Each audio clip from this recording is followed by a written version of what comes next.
Pero había una pequeña pega. Ya se sabía que el universo se estaba expandiendo.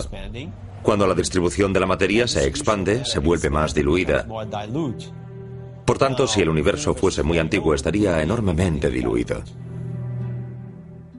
Hoyle subsanó esa pega asumiendo que en algún lugar del universo se estaba creando materia constantemente. Pero la constante creación de materia fue algo que no convenció a los físicos.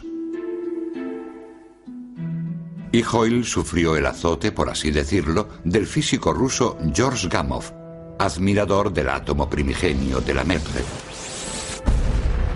Gamow solía estar presente en esos debates y siempre le hacía preguntas capciosas a Hoyle. Preguntas que la teoría de Hoyle no era capaz de responder. Gamow recurrió a los átomos, igual que hizo Hoyle, para apoyar su teoría rival. Gamow sostenía que el hidrógeno, el helio y los demás elementos se habían creado en los primeros minutos abrasadores del universo, en un gran estallido, cuando la temperatura era de miles de grados más alta que la del núcleo de cualquier estrella. Pero Gamow era mejor teórico que matemático. Y tuvo que recurrir a un inteligentísimo alumno suyo graduado, Ralph Alpher. Y fue este en realidad quien consiguió desarrollar la idea y llegar a una conclusión, que si en realidad el universo había sintetizado los primeros elementos, habría por lo menos 10 veces tanto hidrógeno como helio, y eso encajaba con las observaciones.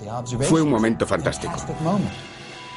Alpher y su compañero Robert Herman pulieron el pronóstico de Lamètre sobre el calor remanente detectable de la creación, una prueba contundente que apoyaba el Big Bang. George Gamow y sus alumnos plantearon algo muy sencillo. Si en el Big Bang hubo tanto calor, entonces la réplica, la luminiscencia, el eco de la explosión no podía haberse enfriado aún.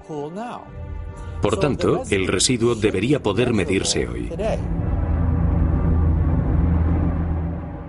Por desgracia, en 1949, ninguno tenía los telescopios adecuados para medir la radiación o el calor remanente del momento de la creación. Y en aquel momento había otros problemas con la teoría del Big Bang.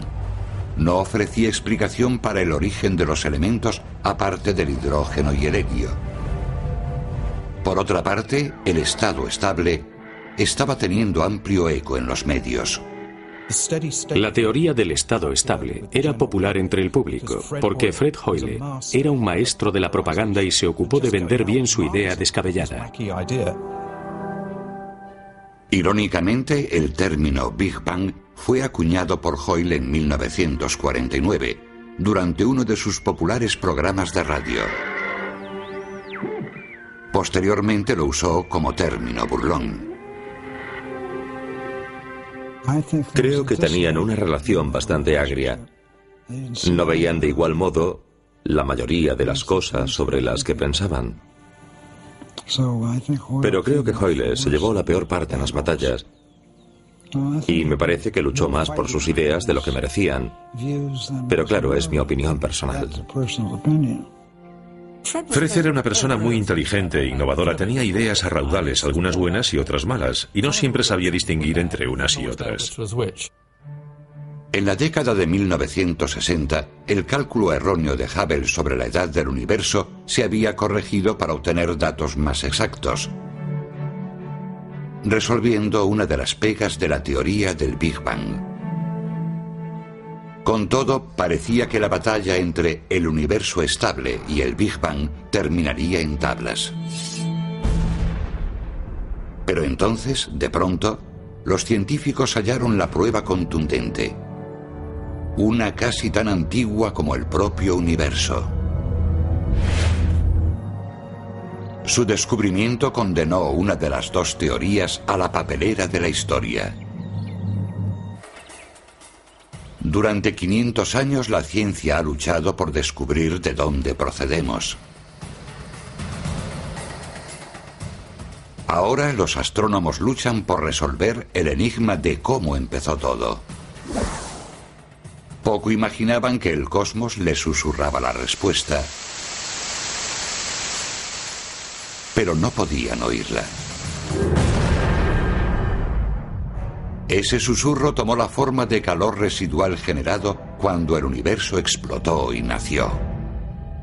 La radiación que Georges Lemaitre predijo estaba presente, pero no contaba con herramientas para oírla. En 1965 los científicos tenían esas herramientas. El residuo, el eco, las réplicas del Big Bang tenían que poder captarse hoy. Pero se tardó unas 2 décadas en tener instrumental lo bastante potente para consolidar la teoría de George Gamow y sus alumnos sobre la radiación residual.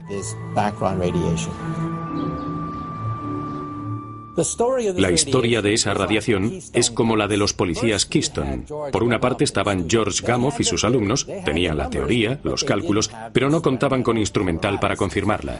Por otra parte estaba un grupo de Princeton que conocía su trabajo, pero poseía un instrumental muy primitivo, no lo bastante sensible. El grupo de Princeton incluía a Robert Dicke y algunos compañeros, los cuales apoyaban la teoría de Lemaitre y querían buscar pruebas sólidas de ella. Mi profesor, Bob Dicke, tuvo la idea de buscar esa radiación residual del Big Bang. Con él trabajaban 2 jóvenes muy brillantes, David Wilkinson y Peter Rowle. Los convenció de que debía construir el radiómetro Dicke para buscar esa radiación. Era un disparo al azar. Así que esos 2 compañeros construyeron el radiómetro, lo orientaron hacia el espacio y empezaron a buscar. Y entonces Bob Wilson y Arnold Penzias recibieron noticias sobre ese experimento. Penzias y Wilson eran 2 científicos que no trabajaban en la teoría del Big Bang, sino en satélites de comunicaciones para los laboratorios Bell de Holmdel, Nueva Jersey. Empleaban el enorme radiotelescopio de Bell, pero no conseguían una lectura limpia. Solo captaban ruido estático. Se trata de algo que es ruido al azar. Y ese ruido es muy similar a lo que se escucharía al sintonizar un televisor o un receptor FM en un canal vacío. No vimos lo que esperábamos. La antena recibía más radiación de la que debería. Lo primero que pensamos es que tenía que haber algún fallo para que recibiésemos tal exceso de ruido. ¿Qué era ese ruido tan extraño y de dónde procedía? ¿Era una interferencia errante de la cercana ciudad de Nueva York? ¿Señales de aviones? ¿Excrementos de paloma dentro de la bocina del telescopio? No dudamos de la física. Fuese lo que fuese, tenía que tener un origen, pero se nos estaban agotando las ideas sobre qué podía ser. Lo cierto es que aquella radiación misteriosa procedía de todas partes, de todas direcciones, de todos los rincones del espacio. A Penzias y Wilson les parecía descabellado.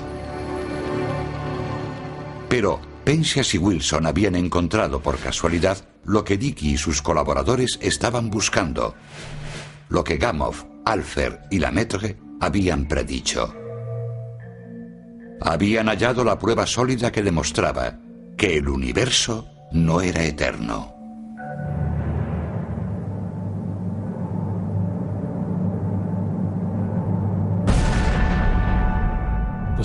El origen era la creación del universo, el Big Bang. Penzias y Wilson y el equipo de Princeton publicaron sus hallazgos en artículos independientes en el Astrophysical Journal en 1965. Su investigación destruyó la teoría del estado estable de Hoyle de un plumazo. Por fin, el Big Bang encajaba en el rompecabezas del universo. La teoría moderna del Big Bang es un logro destacado y nos permite configurar una imagen de cómo era el universo antiguamente, cuando era solo un pequeño fragmento de un segundo de vida y estaba comprimido a una densidad y temperatura enormes.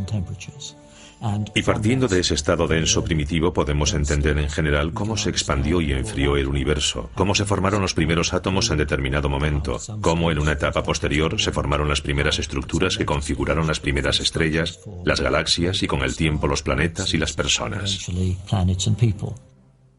En un hospital de Bélgica en 1966,